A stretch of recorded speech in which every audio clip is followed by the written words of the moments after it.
Hey Claire, I have the parent on the line. They're saying that their 3-year-old child has a barky cough. Should they come to the pediatric office or go to the ER?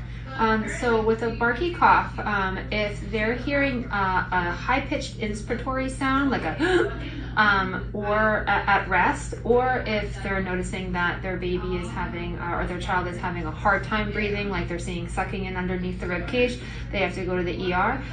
But if they're only having the high-pitched sound, like the when they're crying, but when they're comfortable, they're not hearing the high-pitched sound, and there's no difficulty breathing, we can see them in the office. Okay, I'll top.